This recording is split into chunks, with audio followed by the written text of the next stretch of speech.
జయశ్రీ వీళ్ళు ముందు మేము పిలిచిపెట్టమ్మా.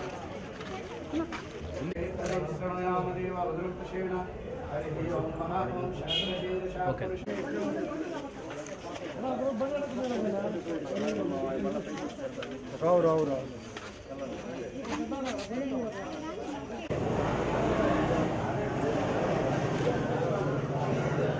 మేడం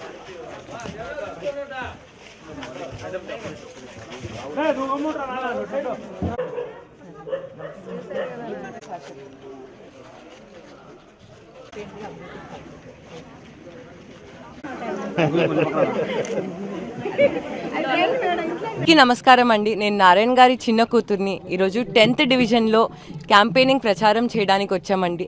ఇంటింటి తిరుగుతున్నాము. మీ అందరికీ తెలుసు నారాయణ అంటే అభివృద్ధి, అభివృద్ధి అంటే నారాయణ.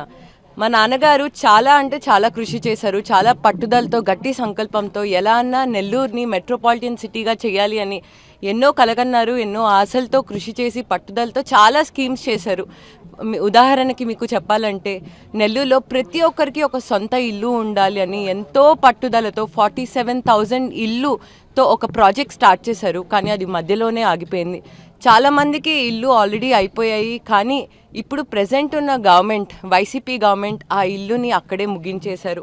అండ్ అదొకటే కాదండి, మీరు నెల్లూరులో మీ అందరికీ తెలుసు దోమల ప్రాబ్లం ఎక్కువ ఉందని. సో దోమలను ఎలానా అరికట్టాలని అండర్ గ్రౌండ్ డ్రైనేజ్ సిస్టమ్ కూడా స్టార్ట్ చేశారు. అది 90% సక్సెస్ఫుల్గా కంప్లీట్ అయింది. కానీ వైసీపీ గవర్నమెంట్ వచ్చి అది ముగించేసింది. ఇదొకటే కాదు, మీరు ఇప్పుడు చూస్తున్న రోడ్స్, నెల్లూరులో చాలా వరకు మీరు చూస్తున్న రోడ్స్ అన్నీ సీసీ రోడ్స్ అండి. మా నాన్నగారే చేశారు. ఎలా రోడ్స్ బాగుండాలి అని గట్టి సంకల్పంతో కృషితో అందరినీ మోటివేట్ చేసి మరీ చేశారండి. ఇలా ఎన్నో రకరకాలమైన ప్రాజెక్ట్స్ చేశారు అభివృద్ధి కోసం. మీరు ఒక్కటి ఆలోచించండి, వైసీపీ గవర్నమెంట్ వచ్చి 5 ఏళ్ళు అయింది. కానీ 5 ఏళ్ళలో ఎంత అభివృద్ధి చేశారు?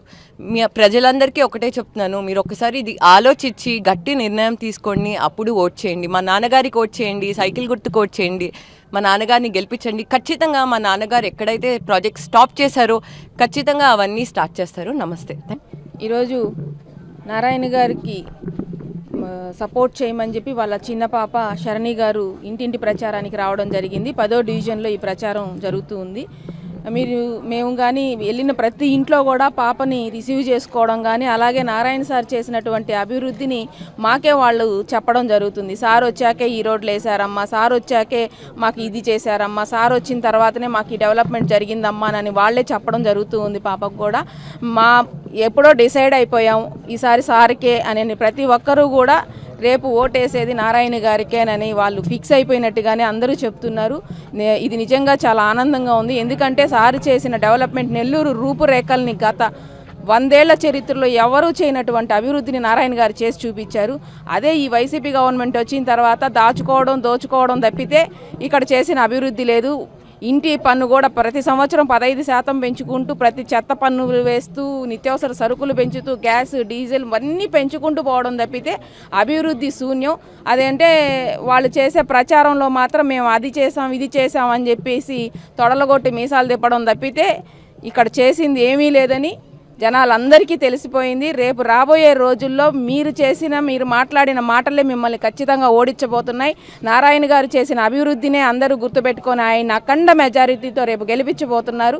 అలాగే చంద్రబాబు నాయుడు గారు అధికారంలోకి రాగానే నారాయణ సారు ఇక్కడ ఎమ్మెల్యేగా గెలవగానే ఏ ప్రాజెక్టులు అయితే ఆపేశారో, ఏ పనులైతే తెలుగుదేశానికి మంచి పేరు వస్తుందని ఈ వైసీపీ వాళ్ళు వచ్చిన తర్వాత ఆపారో అవన్నీ కూడా పూర్తి చేయడం, అలాగే ఇంకా కూడా నెల్లూరు సిటీని ఒక మంచి సిటీగా, రాష్ట్రంలోనే కాదు దేశంలోనే కూడా బెస్ట్ సిటీగా మార్చబోతున్నారు నారాయణ గారు. ఇది అందరికీ కూడా తెలుసు. కాబట్టి అందరూ ఓటేసి నారాయణ గారిని గెలిపిస్తారని మేము ఆశిస్తున్నాం.